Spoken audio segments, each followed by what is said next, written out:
Welcome to the Boston Art Podcast, Boston's premier art podcast, where we talk art, culture, and philosophy. My name is Theodore Earthworms. And I am Brian Huntress. Welcome to the show. Turn it all the way up. It's up. Is it too quiet? Should be okay. My phone's been quiet lately. I don't know why. Hopefully it's good. I think it's fine. Ring.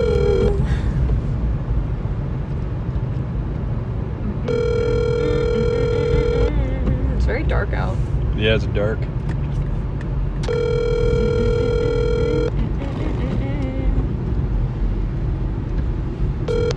Your call has been forwarded to an automated voice messaging Okay, just system. hang it up real quick. Maybe we could just chit-chat. Should we chit-chat and record alone until she calls back? Yeah. Or until we get word? Yeah, she confirmed yesterday, so I'm not that worried about it, but I did say 7-ish. Okay, whatever. Something We'll around just 7. wait it out, and I guess we just won't say her name just in case she doesn't call back. And maybe this could just be us whipping around, driven and driving. Driven and driving. Is that a? Oh, that was a calendar notification for the specific interview. Hey, you know what? You want something funny? What? This might be a complete dead end, but This street or this point? both. You see that building right there? Yeah. I am going to talk to I called them today. I'm going to talk to them in the next couple days because they have like office space for rent, and it's a family-owned like building. Really? And I'm just kind of thinking like that could be a potential. I don't know. I'm like pretty comfortable with my art making and studio situation right now, but imagine if they have like really decent like small studio spaces right near us. That would be really cool. Wouldn't that be like kind of maybe potentially really good if it was only like a little bit of money, a small pittance? Yeah, especially if we shared it. Because the thing is, I really, really love the barn. Like, it's so big and it's so nice for, like, we can do, like, whatever we want up there, basically. But the thing is, I'm a little baby and I can't be in there if it's too cold. And it's going to be cold very soon. See, I braved it like for years, like but I don't know, man. You know, it's kind of funny because I compare myself to myself all the time. Yeah, that's good. But I'm noticing, because that's advice people give young people and creatives in general all the time, right? Yeah. But I'm noticing that it doesn't make any sense. Like, I've been thinking that and doing art for so long that I'm now at a point where I can compare me, who I will be 28 in just like 1 or 2 months. Yeah. Like, comparing me right now to me at like 18 just doesn't make sense anymore. I would never compare myself to an 18-year-old right now that wasn't me, because it would be unfair to the 18-year-old. That's true. Like, that would be absurd. Like, for somebody like 10 years younger than me comparing themselves to me, that's just stupid. Like, I wouldn't compare myself to somebody with 40 years of life under there, or like 40, 50 years of working and doing shit. Like, that's crazy.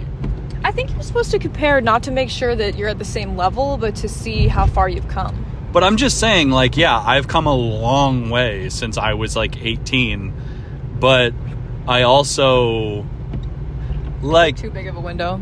It's just too big of a window now. Now I feel like I'm like pretty comfortable comparing me at 25. Yeah. I'm looking at that guy and I'm sizing him up. I knew that guy.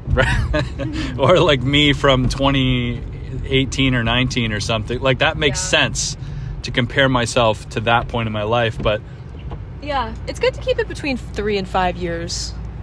yeah, that's kind of an interesting caveat to that concept of not comparing yourself to others, but competing with yourself. Yeah. I don't know. Like, it's kind of like when you talk about, like, planning for your future, like, you should have, like, a 5-year plan. Like, you can't really picture yourself in a 10-year plan without the middle ground, so, like, you should think of 3 years, 1 year, 3 year, and 5 years when you're planning. It's maybe the same thing, but backwards. You know what's funny is I feel like that idea of, like, 5-year, 10-year plan can be a bit of a deal with the devil.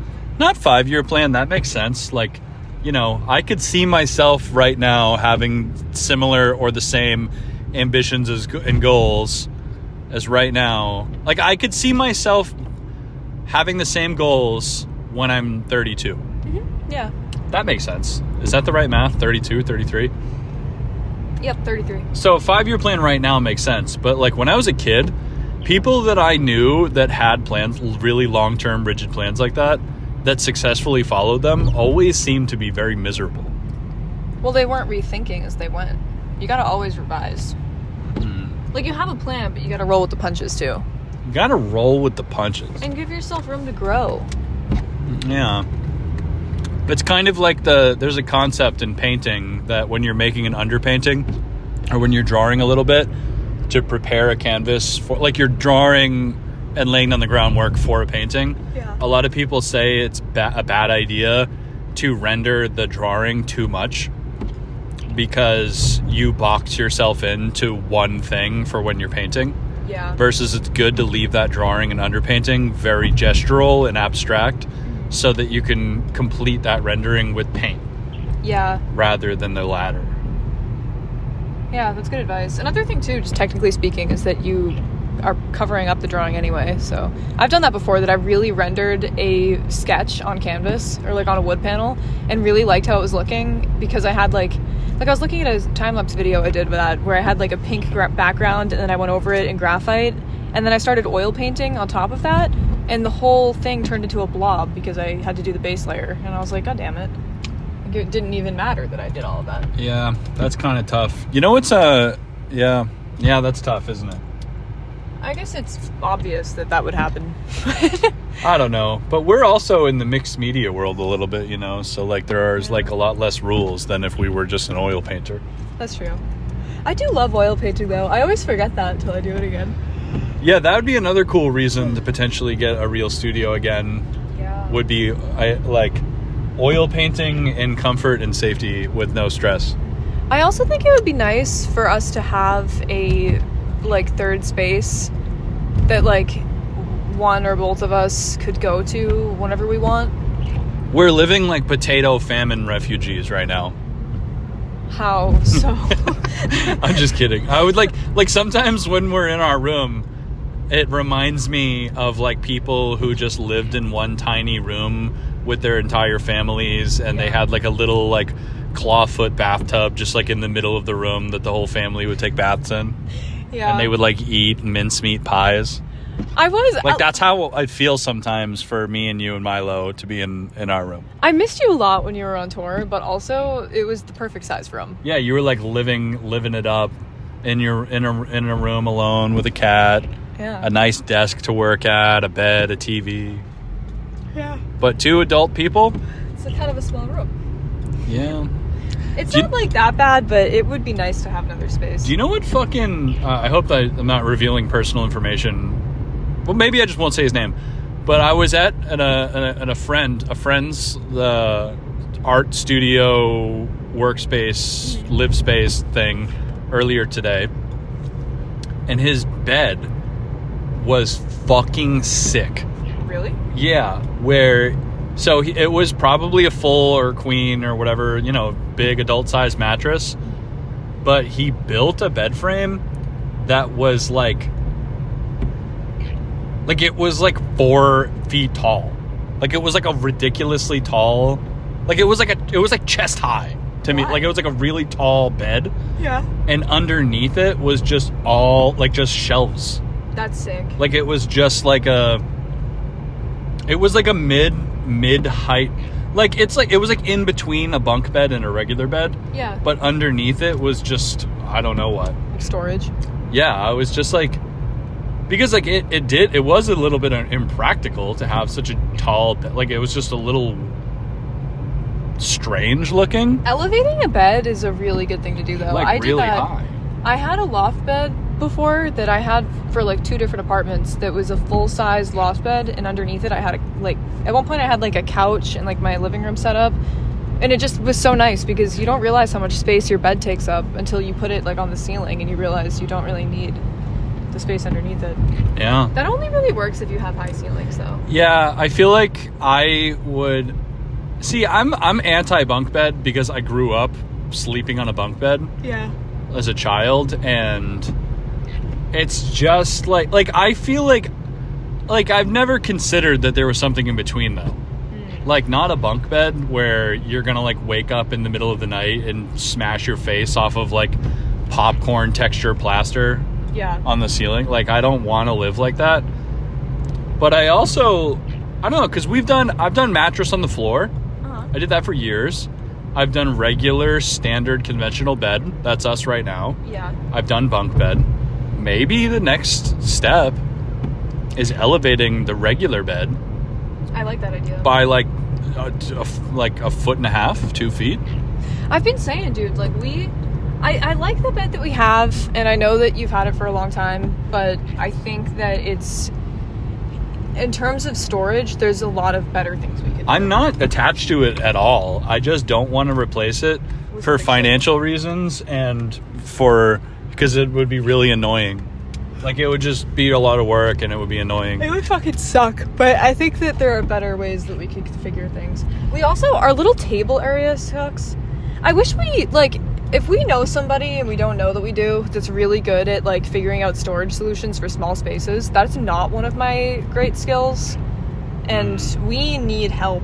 Our setup sucks. It's not that bad, but I have to pick up the rest of my stuff from my parents' house this weekend. I don't know where the fuck it's gonna go. We'll figure it out. My mom ended up adopting the dresser that I really didn't want to get rid of. Oh, that's good. Yeah, I'm really excited. The one with about the food shit all over it? You made it sound disgusting, but the one that I Mod Podged photos from, like, cooking books on? Yeah. Yes, that one. Okay. She put a bunch of, like, supplements and stuff in it in her storage area, so it's not getting thrown away, which is nice. And I don't have to get rid of it. And the other dresser is staying in the upstairs guest room because it didn't have one. So I don't have to move any big furniture, which is great. But the rest of my belongings, I don't even know what it is. It's just whatever didn't make it before we went to London. That's all in buckets. Yo, you want to hear the worst bed I've ever had? Sure. It's like one of the weirdest bed situations. Okay. It's not the worst one. I've had some pretty terrible bed situations, but this one was the weirdest. I want to hear the worst one after But that. for like a year or 2 years, I just had a mattress that belonged to... Whoop. Oh my god, whoa. What's going on over here? He's blocking the street. A cop's blocking the street. I'll just go the other way. Or he was blocking our path to arrest us. And we just evaded him. Something is happening right there. Yeah, something just happened. The street's blocked. Well, I'm glad we're not blocked. Anyway. But I had a bed for like 2 years that Wait, what's up? I figured it's probably just a car accident or something. No, something was happening. You mean like something we should know about? Should I turn around and go check it out? I mean, I'm just... It probably has nothing to do with us, but I was just I'll take curious this right. about it. We'll double back and look. Fuck Only it. like 3 houses were blocked. There were cops on the other side too. That wasn't... Somebody was running around. Something was happening. I'm just kind of curious about it. Do you think we should have stayed and been looky-loos? Well, we were in the middle of the intersection, I guess. Oh. Wasn't much we could do. I just was like, that's this police, municipal business, and I don't want to be involved or know. Something had just occurred. All right, let's double back and peep. Let's check it out. Sorry to derail. It was just interesting. No, but my mattress, I had it for like 2 years, Yeah. and it belonged to my sister's ex-boyfriend. Oh, you told me about Like, he that. was like throwing it away, and I needed a bed, so I took it, and then they broke up, and I just still had it. That sucks. Like, isn't that just kind of like weird? And the thing was, it wasn't like for a few months either. Like, I had it for like 2 years after they broke up. And it's just a piece, like, it's just a mattress. It is what it is. It's not, but it just felt like every time I remembered that detail, You're like, oh. I was just like, ooh, I'm weird for this. Yeah, a little bit. Like, I'm weird. All right, so we're approaching the intersection that's blocked off with policemen everywhere, blue lights, darkness. It's dark out if you didn't know that. It's dark and rainy. All right, see if you can get a good look. I can't. Oh, that's a car accident. Is it? Yeah. That's a totaled car. Oh, well, the person's I'll just go straight. okay, Fuck so it. that's good. Oh, That that's a sucks, bummer. Oh, it's a... Oh, ooh, wow. That looks like a head-on. Both people are out of the cars and they're talking, though. So then there's no ambulance. Oh, man. So that blows, but everyone seems to be okay physically. Sad.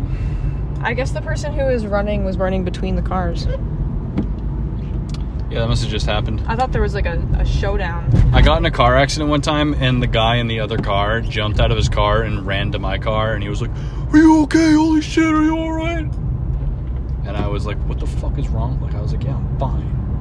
I'm fine. Don't ask. Like, I was like kind of like dismissive of his concern.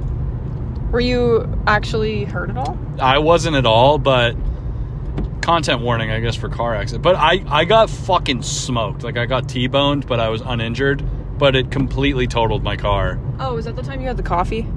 Yeah, and a coffee. I was like, had a hot coffee in the cup holder, and it just fucking exploded all over me in the car.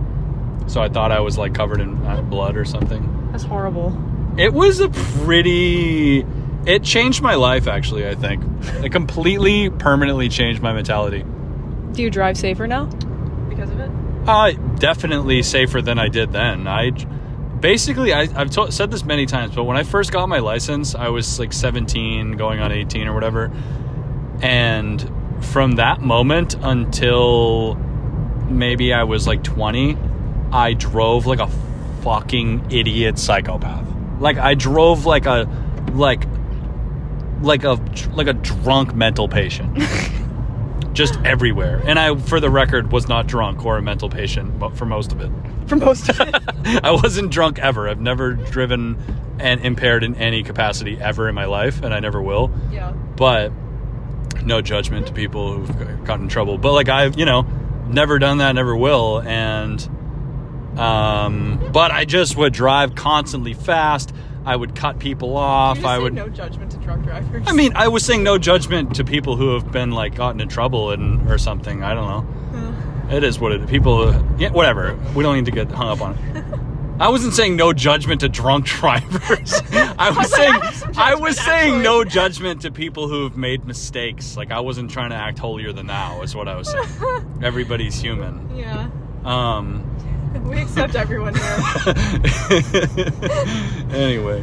But yeah, I just drove like a fuckhead, and I eventually just got what was coming to me and got hit, cutting somebody off, and got T-boned. Oh, it was your fault? 100%, yeah. That sucks. It was 100%. I was found at fault too, yeah.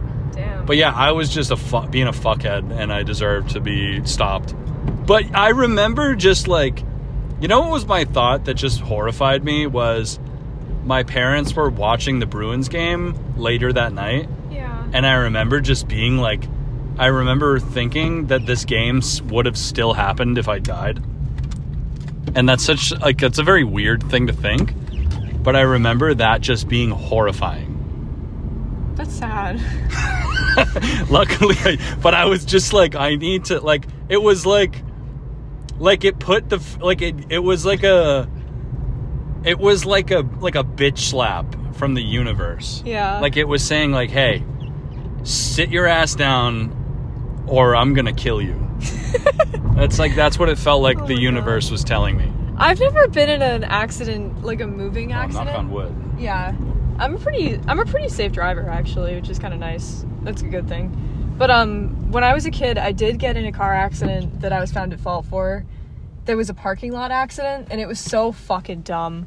It was so dumb. Because, you know what happened? I'd had my license for, like, kind of a while, too. It was, like, I got my license in March, and this happened in, like, July of the same year. But I was 18. Like, I didn't get my license, like, young or anything, relatively. And I was backing up in a parking lot looking over the wrong shoulder, and I hit someone. Oh, hell yeah. But the thing was, they weren't parked, and they weren't behind me when I started backing up. So they legitimately, I don't know if this makes sense, but the parking lot was on a hill, so my car was, like, tilted like this, and they turned into the parking lot and, like, 30 miles an hour went down the hill without looking. So they hit me, who was backing in the same direction that they were turning into. So they drove their car into a car that was in front of them. But Excellent. If you're backing up in Massachusetts, it's still your fault. And it wasn't part of it because nobody could prove this and nobody knew, but I knew that I was looking over the wrong shoulder. So if it happened now, I probably still could have prevented it by not seeing them. But all of a sudden there was a car behind me that wasn't there before, and I was like, what?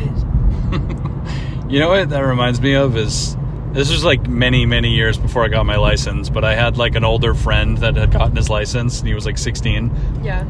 And we were at the skate spot behind a building, and we all got in the car to leave, and the front end of his car was facing the building. Mm-hmm. And he was like, we were like, all right, let's go, like probably like ripping a bong while driving or something, but he put the car in reverse, put his hand on the fucking, car seat, turned around to look to reverse, goosed it, and drove just fucking head on into the building because he was in drive. Oh my god. He was like, all right, let's go. Turns it, goes to back up. The car was in fucking drive. Oh my god. And he just drove into the building. He didn't. That's horrible. It was so fucking funny because the building like didn't get damaged or anything, and the car was like kind of fucked up, but it was okay. But it was just so stupid. Also, an additional story at that same spot. It was like cement banks, like, which for anybody that doesn't know is like a naturally occurring ramp, like a bank. Yeah. That people skate on. But we were at the skate spot and somebody pulled up in their car and tried to carve the bank in their car. That's so like stupid. Ride up the ramp on a car going. Yeah.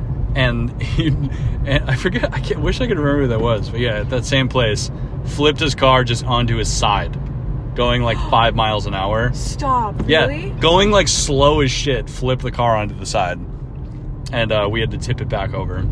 Was the car okay? No, it could drive, but it, had significant body damage and destroyed the mirror. It was fucking literally like glorious. That's actually so funny. It really fucking was. Because it was just so fucking... I was talking about this the other night. I had a conversation about this with you, but I don't think we were recording. And then I talked about it again with my friends at work the other day. But do you remember, like, how fun it was to be 19? And just how fucking stupid everybody was, but also how much power you had? Like, you were viewed kind of as an adult. Everyone had a job, usually. You could drive and shit. But you were so fucking dumb, and nothing mattered at all. That's a good way to... That's, like, a very apt way to describe that age group.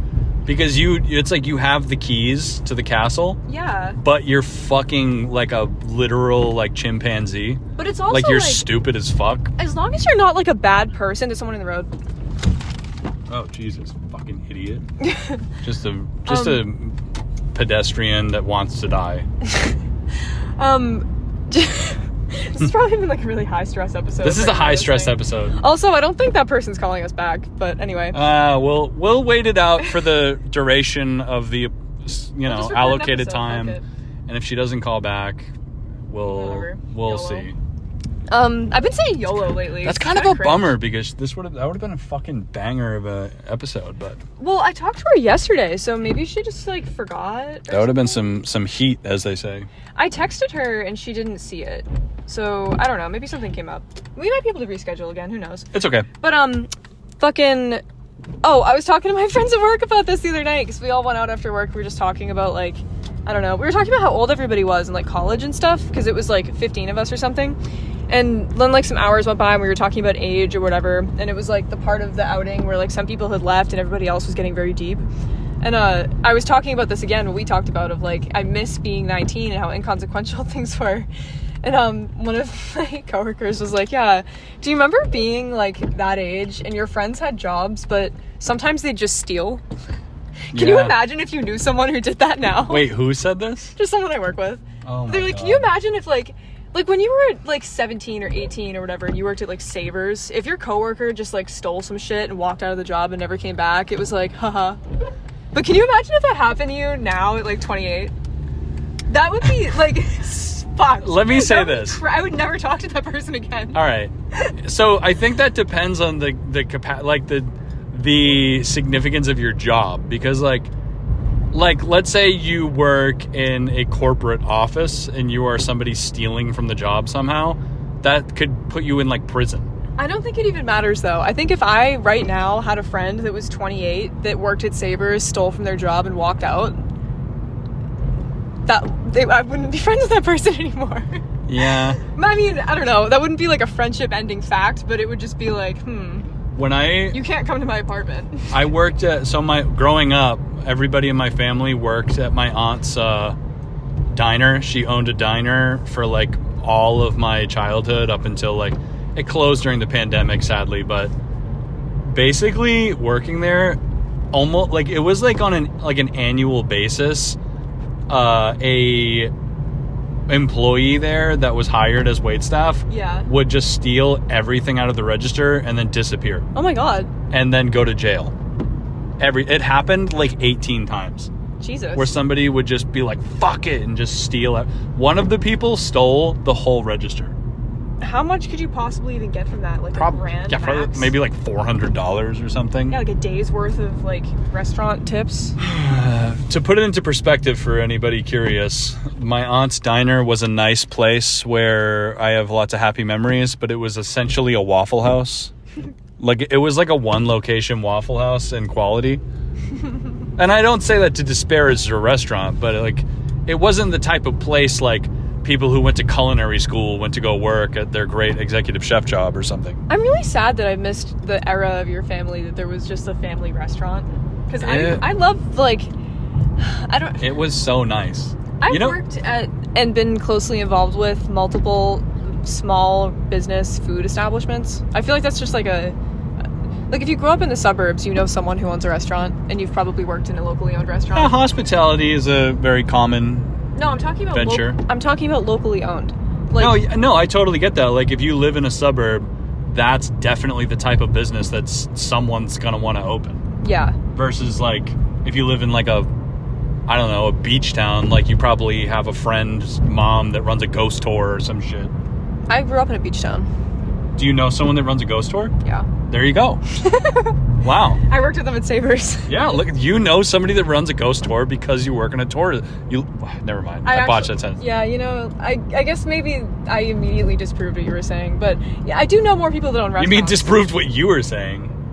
Yeah, that's what I meant. Sorry. Anyway, sorry. I derailed your point for no reason. No, I don't know. I was just going to say that I really love that kind of environment. Like, I actually, I don't know. I just really love restaurants, especially local ones, because it feels like everybody's, like... All right, I actually disagree with what I was about to say. I was going to say, you're on it, and it feels like you're in, like, a sports team or something. Like, everybody's busting their ass for the same cause. But you're really not, because there is sort of the landlord effect of the fact that you as the server are not making as much as the person who owns the restaurant. Yeah. But you and the other servers are.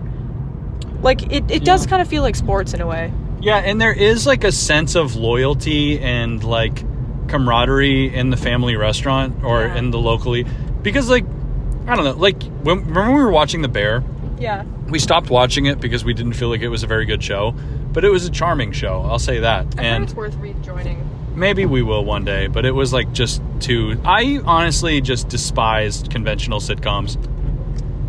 Yeah. Like, the writing was a little bit all over the place. Like, I love Seinfeld. I love It's Always Sunny, Curb, I'll even laugh at Friends. Curb. Like, Curb, yeah, it's one of the fucking best fucking sitcom shows ever. You can't just call it Curb. People literally call it Curb Your Enthusiasm. I don't know. Go on. You're wrong, but we'll move on.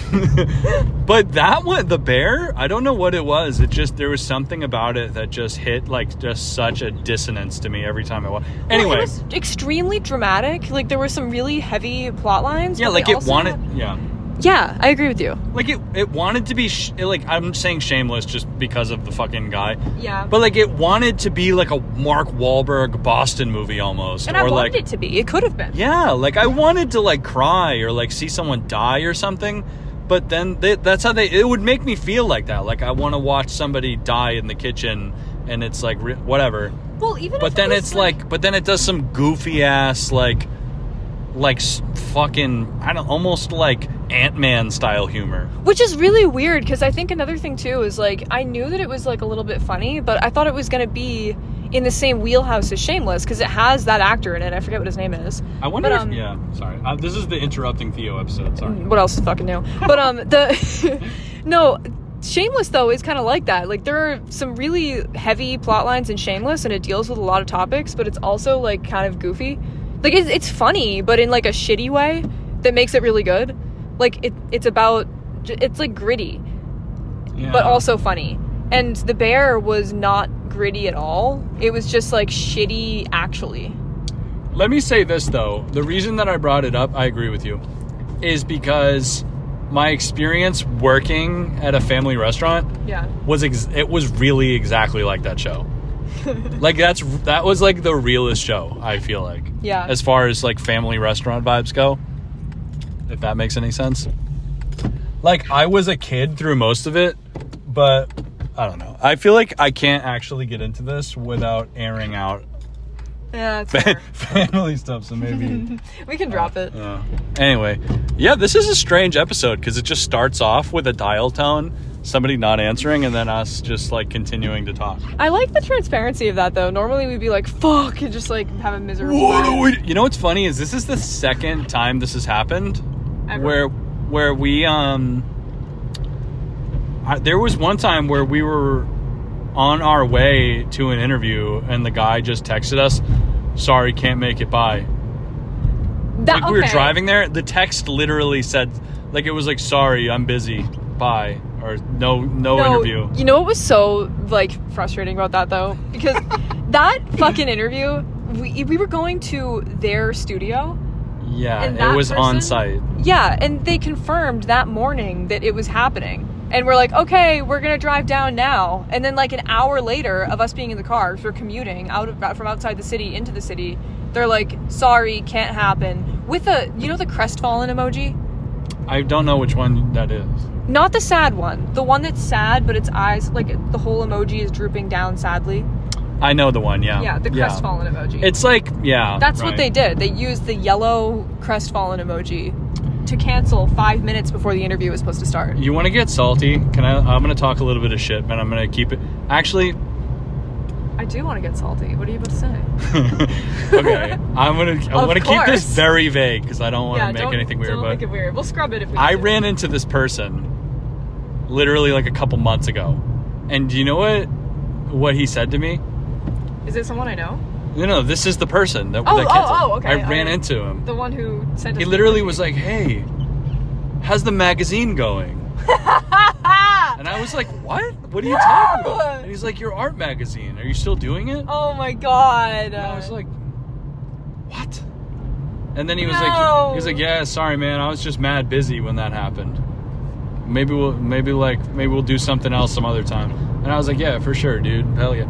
But I was just like, the magazine? Like, what did he... just perplexing, wondering what...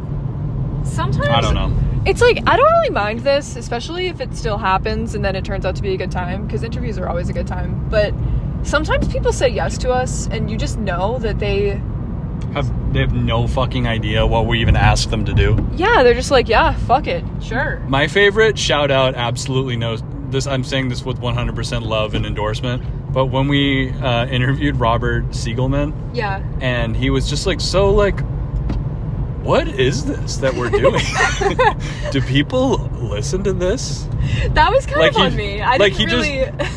and that's just like based on people's interests. Like, not everybody is like into podcasts or familiar with the landscape, and that's like not weird at all. That's normal. Really. But it was just so funny that he was just like, yeah, like, so what's going on? So what is going? No, what are you doing here anyway? It was at the end of the interview. Yeah. We'd been talking for like 2 hours, and he's like, "So, by the way, what the fuck?" What an excellent artist and communicator that guy was. That was a really lovely connection. I'm glad that we did that, and then we got to do a studio visit. I think that it's so hard because it's really difficult for us to be able to find the time to do it amid everything else. Like, phone interviews and focusing mostly on doing those and doing episodes with each other has been really helping us expand in other areas of our artistic life, like to make more time on the weekends and stuff. But when we do have the time and the other person has the availability for us to do a studio visit, it's so good because it's so much more involved. Like, we really get to be in their space with them. That was an unrelated message.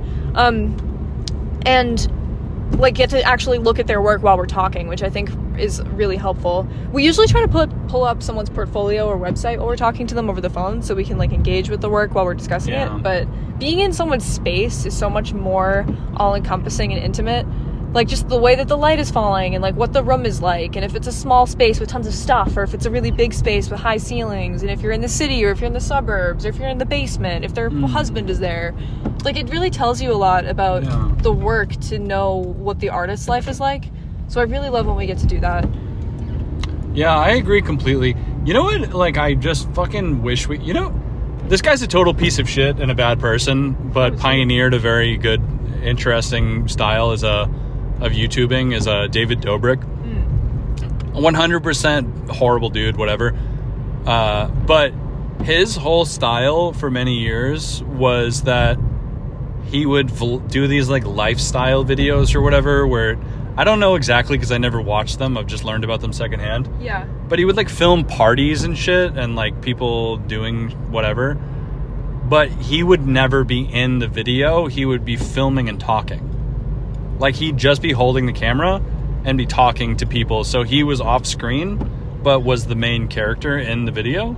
I think I've heard of that being referred to as like Dobrik angles or something. Really? Like people have talked about that. Maybe it was you that talked about he that. definitely wasn't the first person to do that, but he's like in his prime had like probably fucking 20 million subscribers or some shit. Yeah. So that's why he's well known, but I don't know. I almost wonder if there's an angle for us in the future where, because we've like kind of been like, oh, it would be cool to do video, but then we'd need someone there filming it and it'd be complicated. But I wonder how it would be if just like, imagine the podcast, but you were just holding a camera.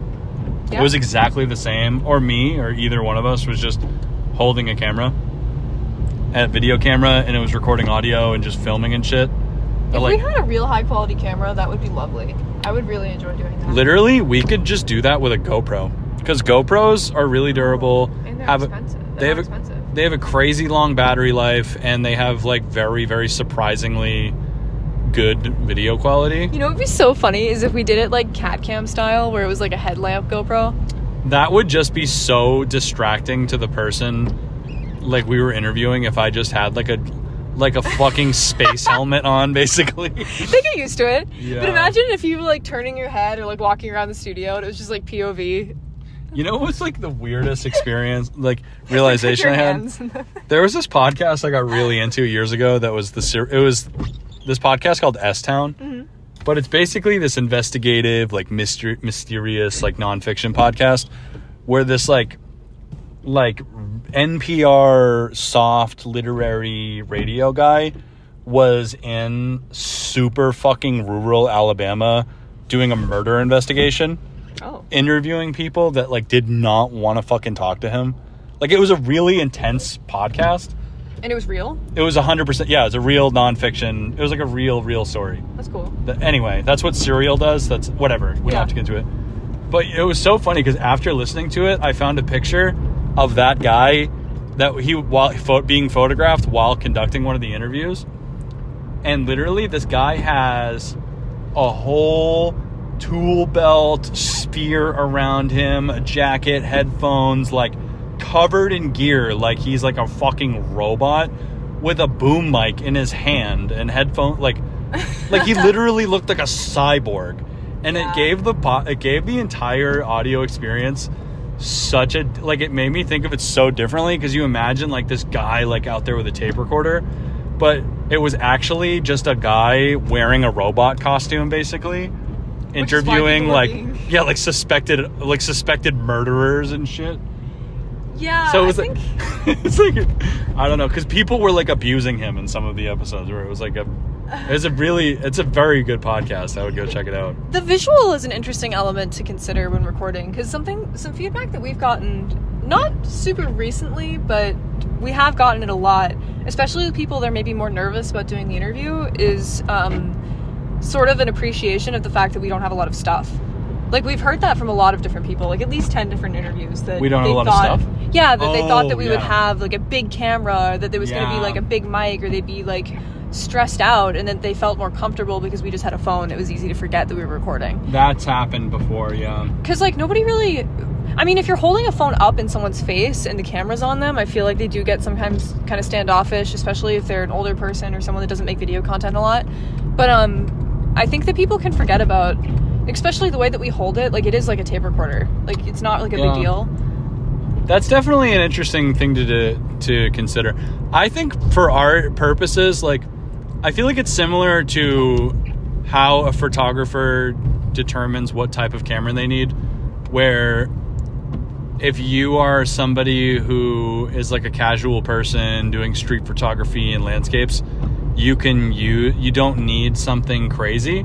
Like, you can have a pretty casual camera. But if you're somebody who's like filming boxing matches or like hockey games or like rock concerts, like you need a really high powered, like way more significant, complex device. Yeah. And I kind of feel like that's like us, where we're in the category of people just chilling. Like our audio, like if we wanted to record an album like this, it would sound like shit, but which I've done, but we're recording just us talking, so it's like kind of in some ways doesn't totally make sense for us to be traveling with like a portable recording studio, if that makes sense. Other people might disagree, but that's my feeling about it. We have some friends of podcast who are cringing right now. Yeah, I mean, I get it. I totally get it. Like, audio is some people's world, and they have like this fucking insane like infinitesimal, like tiny details that they understand and nuances, and like it's just fucking like that's just like that's crazy to me. What? They're like super tiny. Infinitesimal.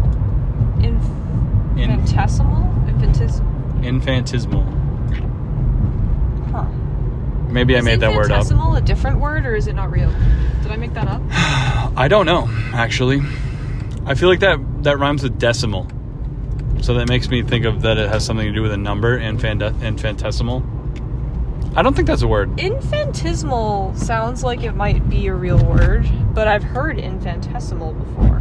Look them both up. I don't know how to spell either one. Welcome to the Boston Etymology Podcast. Infinitesimal is infantesimal. Infinitesimal. Extremely small. Oh, wait. It's spelled... Why isn't it reading it? Is my service just not working? Infinitesimal. Oh, did I just fuck that word up? Infinitesimal? Infinitesimal, which is actually really funny because it's spelled almost like infinite small. It's infinitesimal. Infinitesimal. Wait, was what I was saying not a word? I googled infinitesimal and this came up. Let me see how that's spelled. Infinitesimal. That's not the word that I said. And you said that, right? What the fuck? All right. I would get to the bottom of this if I too had Googling powers. How do you want me to spell it? I don't know. It means what you were saying. It means extremely small. Infinitesimal? Maybe I just said the wrong word, or maybe I just said it weird. I don't know. Let's move on. It wasn't what I said. I said infinitesimal. That's not real. You just made up a word. So did you. Haha, fuck you. We were equally wrong and right. Yo, do you know what has happened to me recently, and I kind of feel like it's like a developing problem? You becoming my enemy? Yep. No, that's been that way since day one. No. Foreign foes. We have the PS4 hooked up fully now, and it works, and it's connected to the TV. And every time I'm at my desk, like ready to like do something good, or at my laptop ready to complete some task that I need to complete, You just want to play Fortnite? I just want to play Fortnite. Yeah. It used to be that Fortnite was in a different room, and you had to leave to go play Fortnite in a different location. But now it's just right there where I'm supposed to be doing something that isn't playing Fortnite. Do you know that Abby Lee Miller audio that's like, I was just relaxing, and I hear a jarring, screeching noise? No, I don't know that one. Oh. Is it a TikTok audio? Yeah. What the fuck else would it be? What a stupid question I just asked. It's just a sound out there in the world, obviously. What a strange thing. If you could time travel back to like 2015 and just hear somebody, like somebody would just hear you say, "Oh, did you hear that audio?" Like they'd be like, "What? What is it? A song? What? Where do I hear it? iTunes?" That would be a really funny template for one of those you hit your head and woke up in 2006 videos. You know those? I do. That's a classic TikTok trend. That's from like... What's an audio? I don't know. I'm going to Warped Tour. That's from 2019 era. I'm going to Warped Tour. I saw someone was reselling tickets to the Summers If We Were Young. I would go to that, but it just seems so expensive, and like it's kind of just like Like, there's some part of me that just feels like it's kind of a scam and a bad festival. Is that a stupid thought? No. What? Did we just get a text back? Yeah. What happened? Should we pause really quick? I don't know. Should I tell you what it says? I'll just cut it out. Okay. She said, I'm sorry, I don't have an excuse. I didn't set a reminder and I was cleaning my room. I didn't check my phone. I'm so sorry I wasted your time. That's really sweet. Oh, dude. Should I tell her that be it's like 8 o'clock now? We can just reschedule it. Be like, dude, it's 100 million billion% chill. You're awesome. You didn't waste our time. We'd love to reschedule if you're down. Be like 100% gracious and cool. Is my suggestion.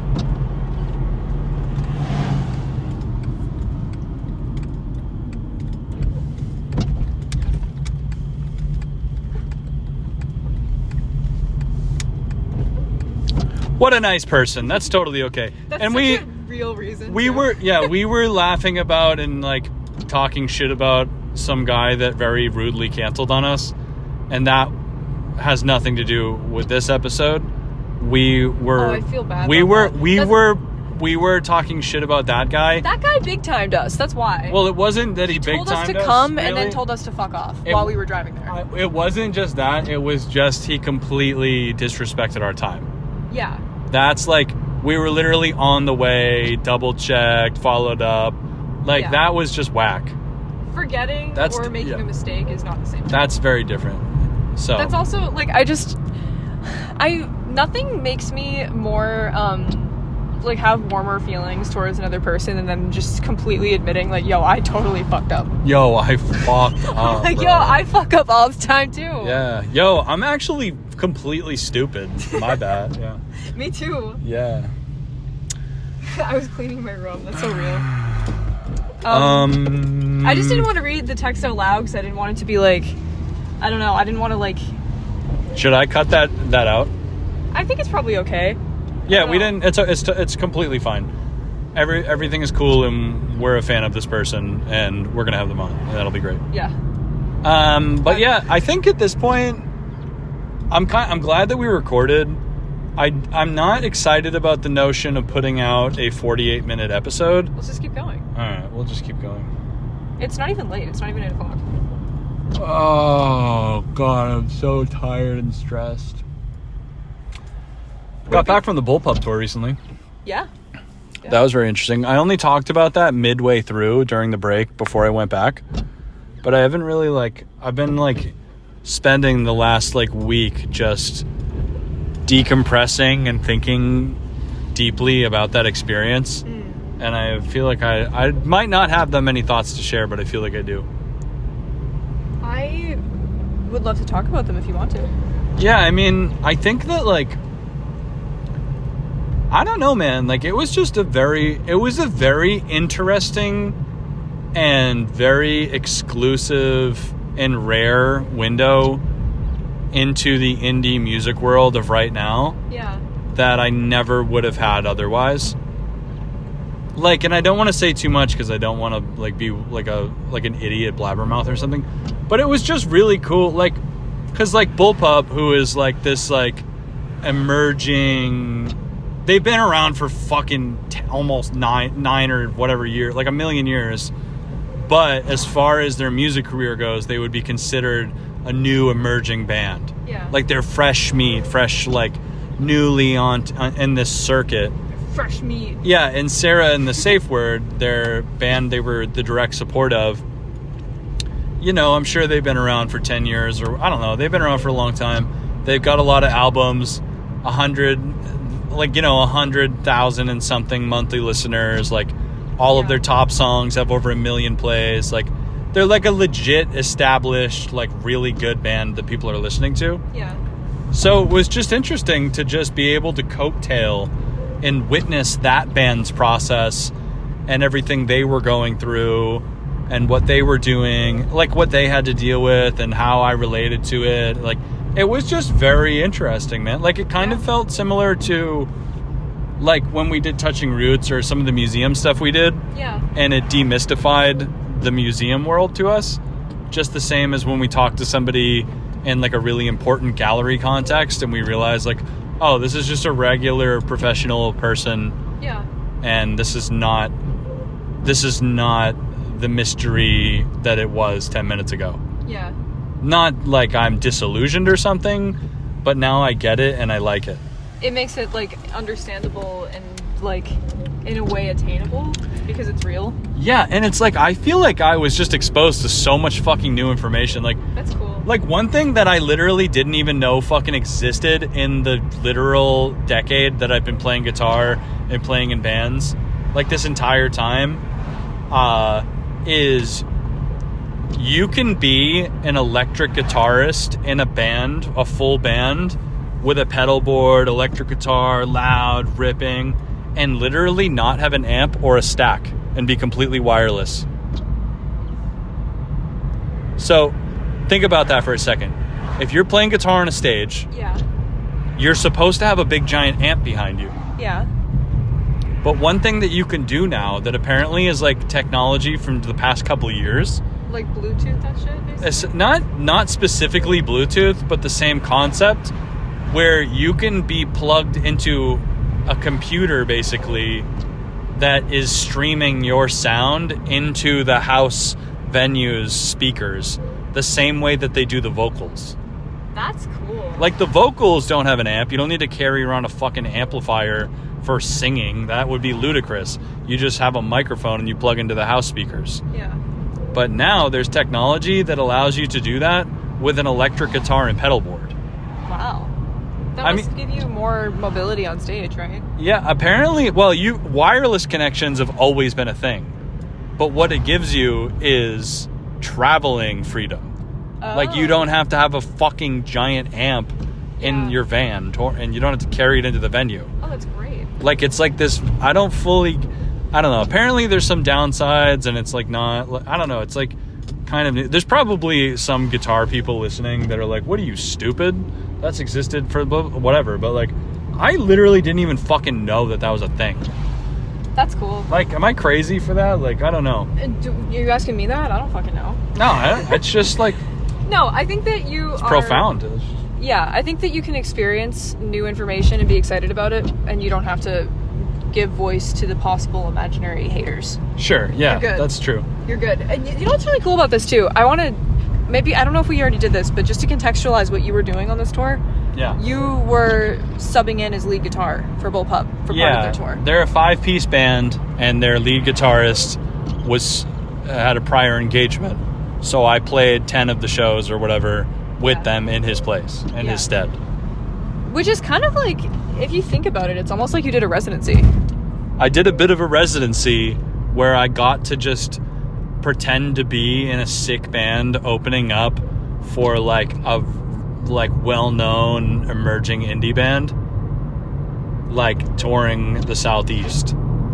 Like, cause like the fact that Bullpup got to do that is a product. Like, you can't just be any dickhead and put out an EP and be a band for a month and get an opportunity like that. Yeah. It's just not how it is. Yeah. It's like you have to, like, to get opportunities like that where a really good, well-known established band wants to take you out on the road with them. Yeah. That's not like a business decision as much as it is a respect thing. Like, that's somebody looking at, like, that's like Sarah and the Safe Word looked at Bullpup and they endorsed them. Yeah, they were like, this is a band that we back and we think they're fucking awesome and we're gonna take them out on the road. And that happened because Trevor and the band, shout out, they put in like 10 years of dedication to their craft, and they got a really cool opportunity and they didn't fucking squander it. They went in and killed it on every show and had a really professional, cool merch setup, and they were, you would have thought they were just as experienced and seasoned as the other bands. And we even played one show. This is one I feel like would be foot and mouth of me to blabber about, but there was essentially one show of the tour where the tour intersected with another tour. I'm like trying to choose my words here. And there was 3 other bands from a different tour package intersecting with ours that were 3 like really fucking popular, really well-known bands, and there was like 150 tickets reserved. Like it was like a big club show. That's fucking so cool. And like I had gotten this window into seeing the Safe Word, Sayer and the Safe Word and Bullpup do their thing. And then to have that additional experience of just seeing those 3 bands, how they work, their load in, their management, these people, that people, their fans, I was just like, you know what it was like? It felt like if you went to like some metalcore show at the Palladium and you just got to be a fly on the wall for the entire day that the venue and bands were setting up for the show. That was me. Like I just got to listen, and I was like had the bracelet that said I belonged there, and Yeah. And it was just very like, I don't know. And you know me, I'm just like, I'll like listen in on somebody's like conversation on the train and just be fully fucking listening to them, paying attention, thinking about it, and like remembering everything they said. Yeah. I'm a big eavesdropper. Me too. I'm like, it's a pastime. But so to do that and to like listen to these bands and to listen to them talk and interact, and I was just like, I feel like I'm going to school right now. This is it sounds really educational. It was very interesting. And also, like, I know that you aren't full-time in the band, but I don't want you to sell out the work that you did short either, because you learned a whole bunch of songs that you hadn't played before and were playing guitar parts that you're not used to playing, and learned them in a very small period of time and put in the work and the labor to make that happen. Like, it's not like this just fell into your lap either, you know? You were asked because you were capable of doing it and because you're a real one and held it down, you know? Hell yeah, thanks. And I didn't think that I agreed to do it with, and then as soon as it sunk into what I had agreed to, I was like, I actually can't do this. And I have totally fucked up. The time commitment wasn't a problem. Like, I'm down. Like, I'll get in the van and go. Like, I'm in. But it was like the guitar part. Like, you know what's funny is like I feel like really I feel happy that I did it because it woke up a dormant part of my guitar brain. Yeah. Where when I first started playing guitar, my only ambition was to be like Gary Clark Jr., like Jimi Hendrix, like blues soloing, lead guitar. Like that's what all I wanted to do when I first started playing. And then eventually I was like, this is too hard and I hate scales. And then I just learned how to be a really good rhythm guitarist and got really into folk music. Yeah. And abandoned this idea of being a lead guitarist or something. I was like, I just don't really give a shit. And now I'm like going through old notes that are literally 10 years old, remembering scales that I learned when I was 17, and all of it has completely come back to me, and I remember all of the scales that I learned, all of that shit, like all of the lead guitar, like I just like all of it, just like it's like it was all just still in my brain and I didn't even know it was there. That's so cool. But now I just remember how to play so many different things on guitar that I knew how to play in the beginning. And you've been playing a lot since then. Yeah, I don't know. You've played anyway, but I like pick up your guitar and just fuck around with it like almost every day now.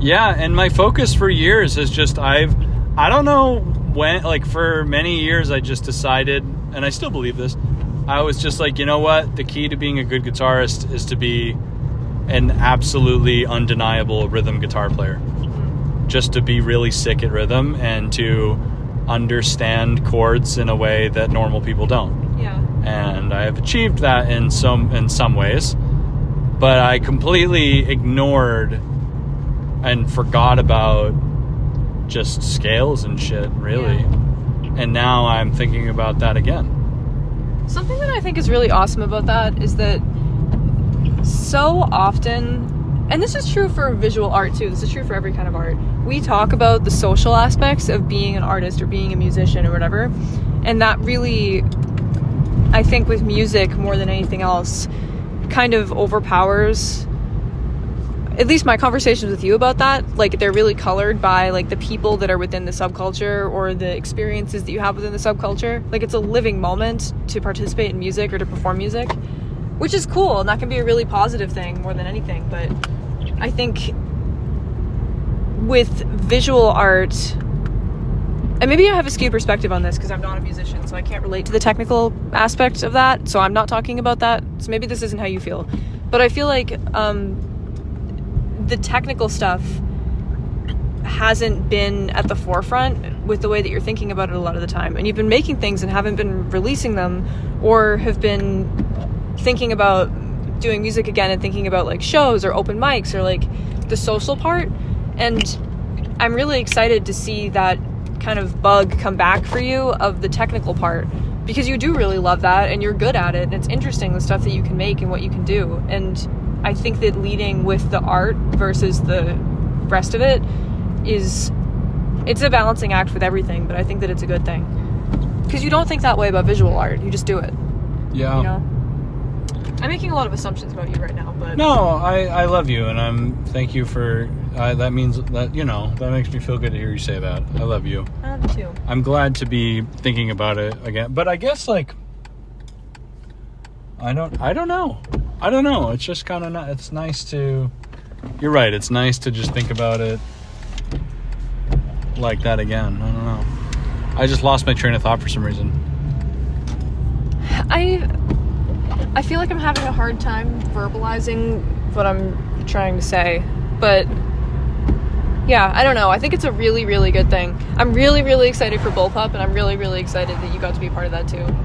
I know, it was cool, because, like, also for anybody, you know, for people who play guitar, like, I don't know, like, Robbie, the guy that I was filling in for, his role in the band isn't just, like, guitar solos or something. Like, he's, like, writing these, like, it's like arpeggios and I don't, like, just these very, like,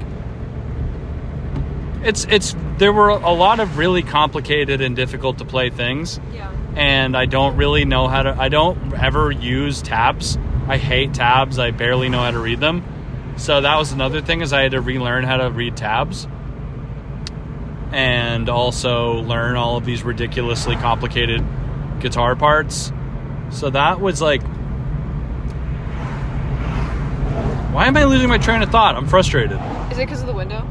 Is that distracting you? I'm being distracted. I feel like this, I don't know. I don't want to get into the fuck all the stupid, like, ridiculously minuscule details about guitar. Okay. It was just it was a profound experience, and it's nice to be playing guitar in a different way again, but besides that, like, it was just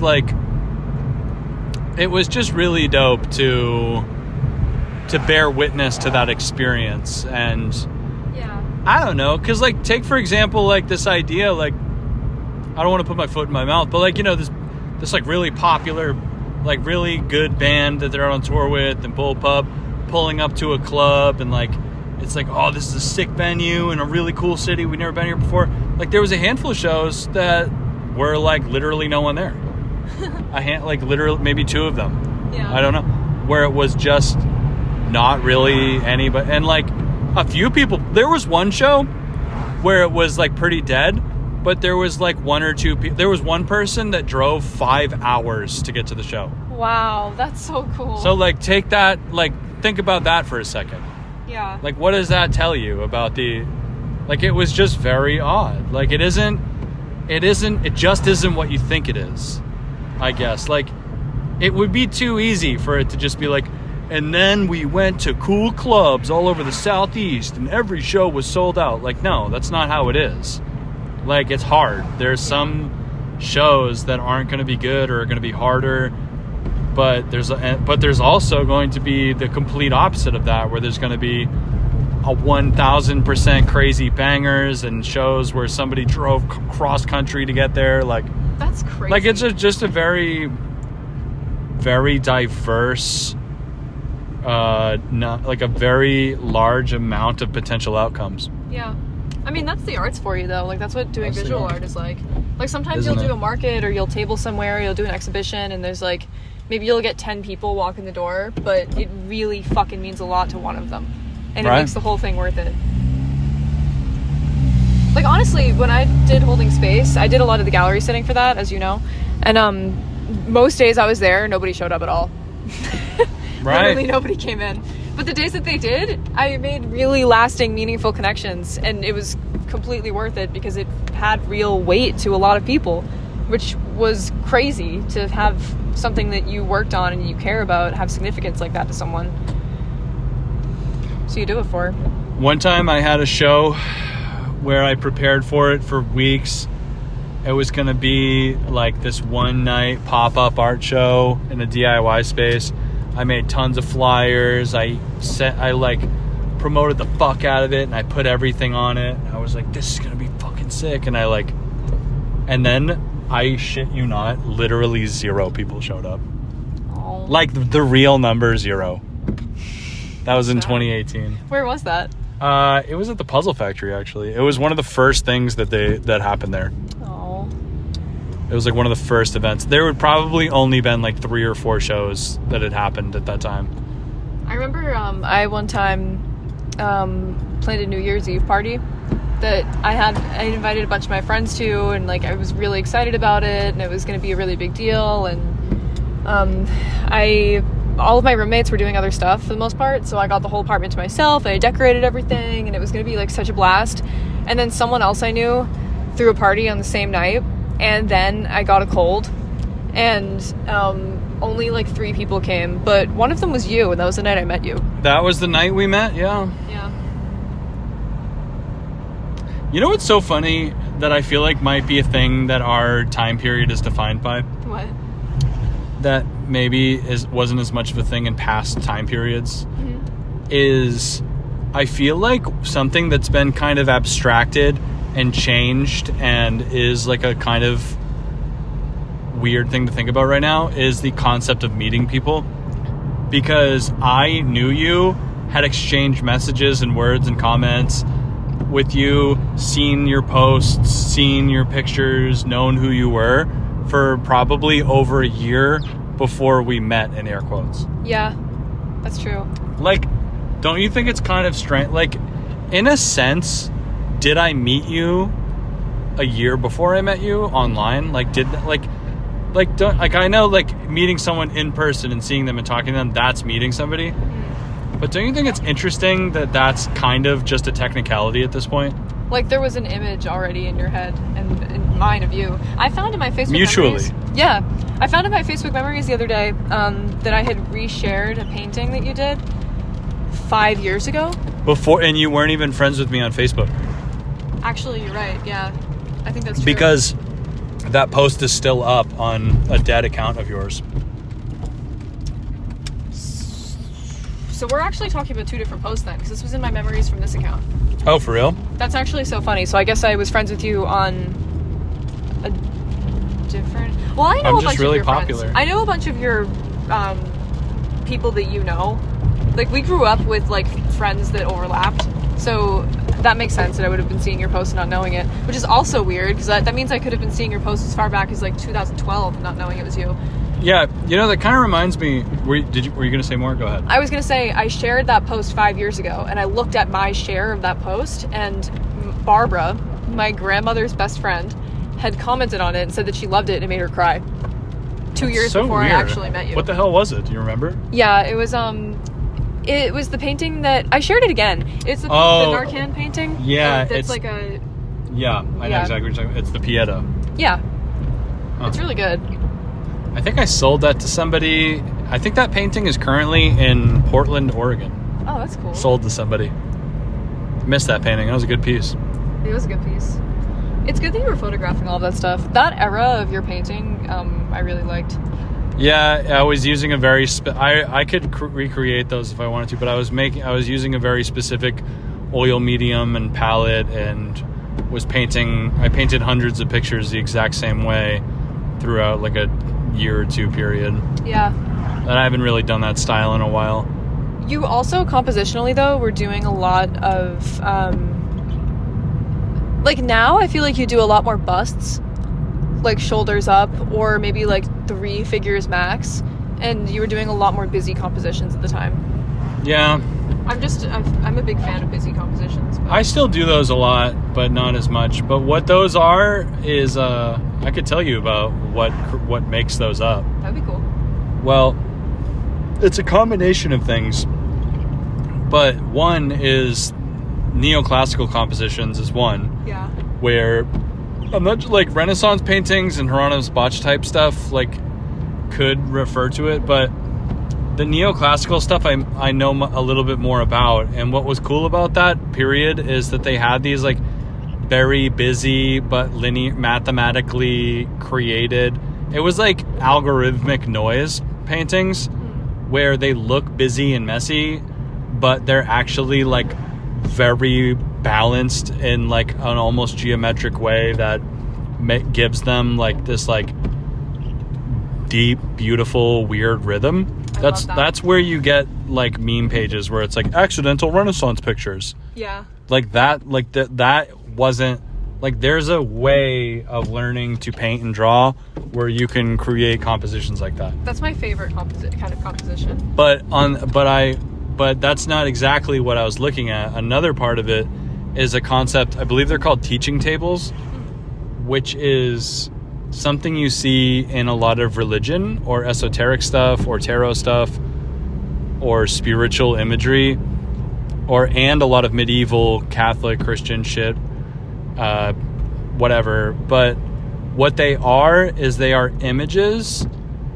that are used to, they're pictorial stories that are compositions used to explain concepts and passages, essentially, where think of like a Masonic thing, right? Where it's like a checkered floorboard and there's an eyeball at the top and there's a black pillar on the right and a white pillar on the left and a fucking key floating in the air. And it's like this weird, like super mirror image, strange, dreamlike thing.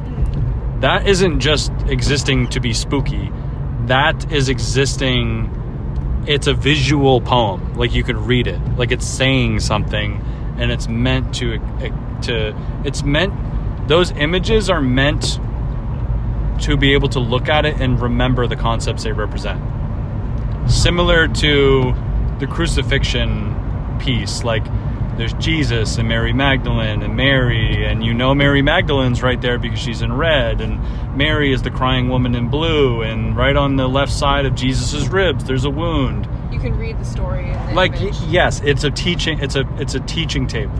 Like it's something that is explaining something to you. That's cool. And like that's a type of imagery that emerged because it was explaining concepts to people in a pictorial sense. My paintings aren't really doing that. I'm not making images to explain concepts. I was just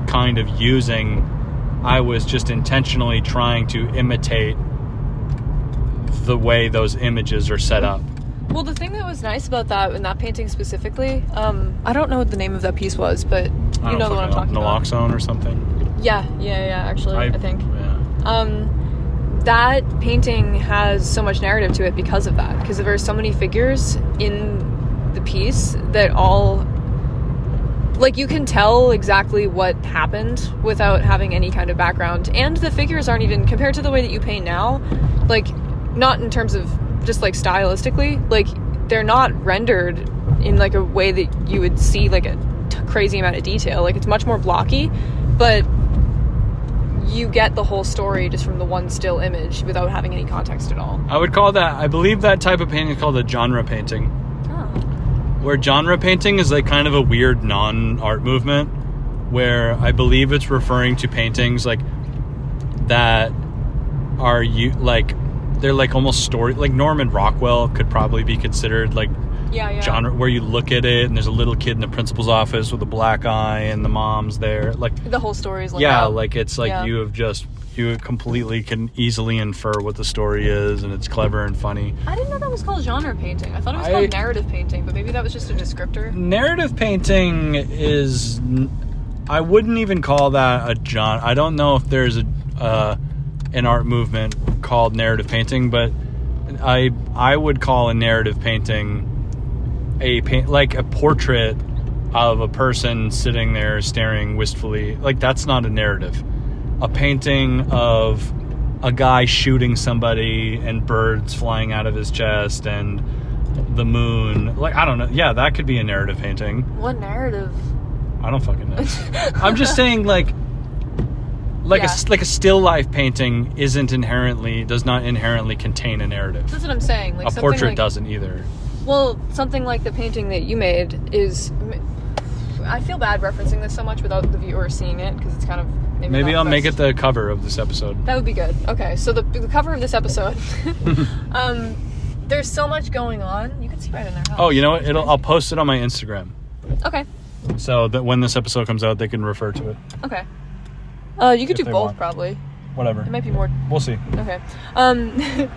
But you can see what happened in that image because of all of the figures in there, like, in the space. You know what I mean? Yeah. Yeah, I guess that was a pretty significant painting, I guess. A lot of people like that.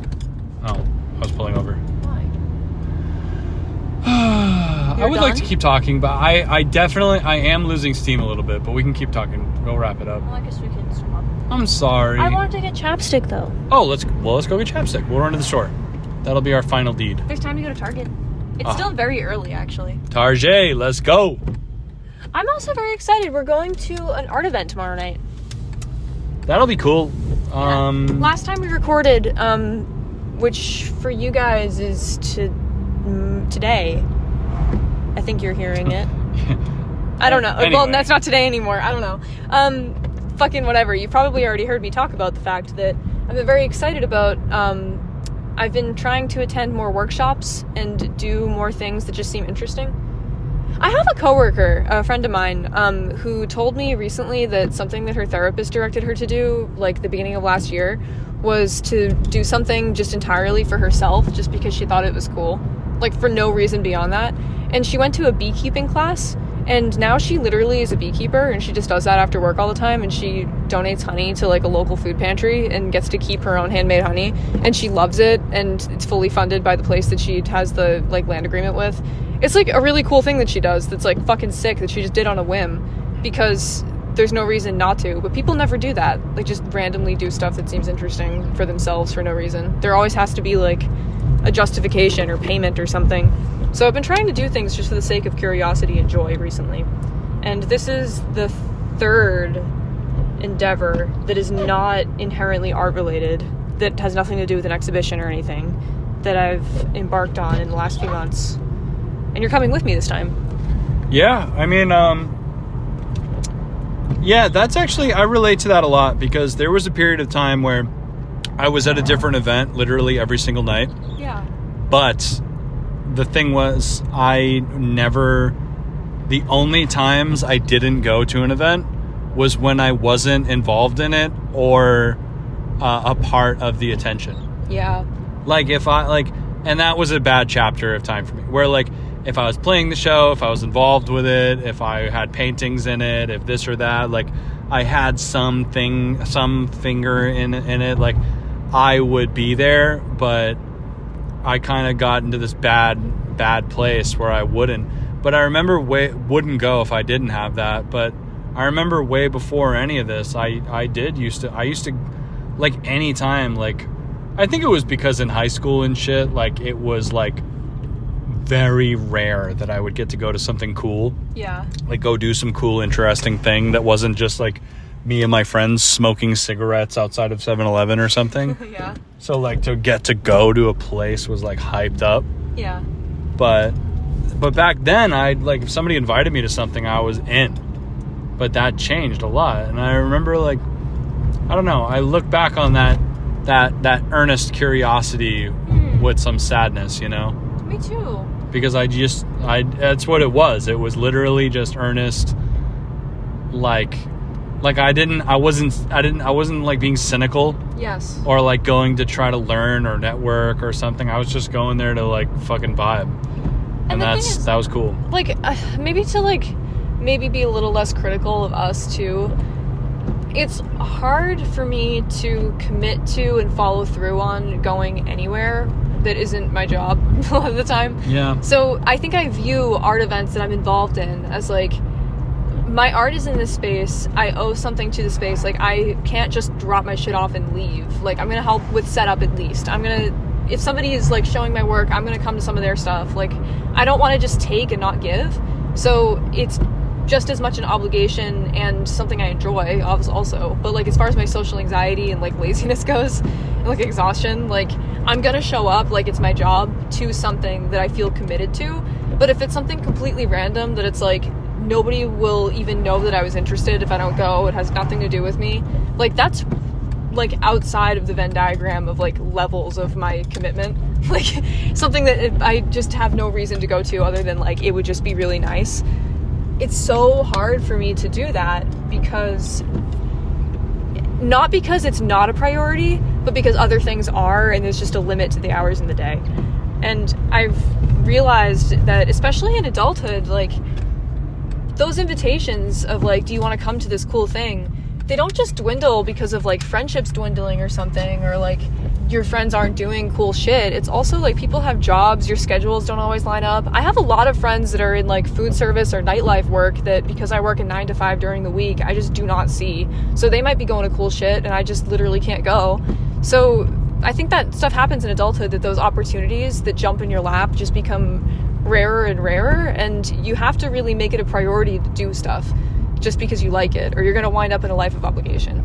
And even if those obligations are fun, which is how I think it's flown under my radars for so long, like, I love art events and I love going to art events, but I think it's also like going to an improv class, going to a journaling group, like joining a book club. That kind of stuff is the kind of thing that when you're in college and you get college credit for it, or like your friends are already going and you have nothing else to do, that shit's easy and you feel like you're really involved. But when it's hard to do and you have to move other things around or sacrifice something else for it and you're still doing it, that feels more rewarding and it's like harder to come by. So I've been trying to really prioritize that. I don't know if that makes sense. I feel like I was dancing around what I wanted to say the whole time I said that without actually getting it out of my mouth. No, it was a good point. You know when you feel like you came really close to making your point, but you don't feel like you nailed it? I don't know. Maybe I'm like... It kind of reminds me of the podcast a little bit, actually. Like, some realizations we've had recently, like, where I remember I said to you the other day, I was like, I realized that I thought for a long time we were getting burned out doing the podcast. Yeah. But we weren't at all. We just got burned out focusing on the affluent academic art of Boston. Yeah. Like, we got exhausted and burnt out by master's degrees that didn't belong to us. And money that is not ours to count or use. It wouldn't have been the Boston Art Podcast if we didn't do that. Yeah, man. Like, that's the legacy of Boston Art. It's like, I don't know, because like, I remember I won't say what interview it was, obviously, but there was one interview we did a long time ago where it was very out of the box. It was someone that we never would have interviewed, like naturally. Yeah. And it was somebody like in a very different life situation, very different art situation, very different class situation. And I said, let's fucking do this interview to demystify this frustration we have. Do you know what I'm talking about? Oh. Like, you know what's funny about that is I completely thought you were talking about someone else, and there's actually 3 people that are coming to mind right now, which proves your point further. And it's like now, and like if you're, and like think of it, listener, my dear friend, in a nuanced way. We're not talking shit about anybody. We back everybody we've had on here. Like, we love all these people. Like, we're not talking shit about anybody. So fuck you if that's what you're thinking. But I'm just saying, like you, we don't air it. But like the thing is like, we interviewed that person like they were an archetype of a person we would usually hate. And we interviewed them anyway, and it was illuminating, inspiring, and showed us that we were wrong. Yeah. And we were judgmental or this or that, like, and there's many different walks of life that we're just not fucking aware of, or that I don't know what I'm trying to say. It's good to challenge their assumptions about people, But that was, so the reason I brought that up is because we did that for the first time on purpose. Yeah. Where we're going to interview somebody who's totally not like us, from a totally different world than us. And as a way to strain and strengthen ourselves, to sharpen the blade and to get uncomfortable. Yeah. But what that ended up accidentally morphing into was us doing that every single time we record. Yeah. Like, before, we were interviewing a lot of people who were just fun, exciting people that we liked. Not people where we're like, every interview we have to like research and prepare, and like we're like, fuck, what are we gonna say? This is so stressful. Like, yeah, that used to be something that was a rarity, but we got into a vibe where that was an every time. Yeah. And that's what we got burnt out on. Yeah. Not like, we love Boston. It's our fucking place where it's basically, Boston is another town in the South Shore to me. It might as well be fucking Brockton or Weymouth or fucking whatever. Like, it's just a fucking place near me that I go to a lot. Like, it isn't a city on a hill or anything. It's a great place, whatever. Am I like totally on a tangent right now? No, yeah. I mean, yeah, but I'm vibing with it. Oh, but I guess I'm just saying, like, I'm not I don't hate Boston. Yeah. I don't hate the podcast. We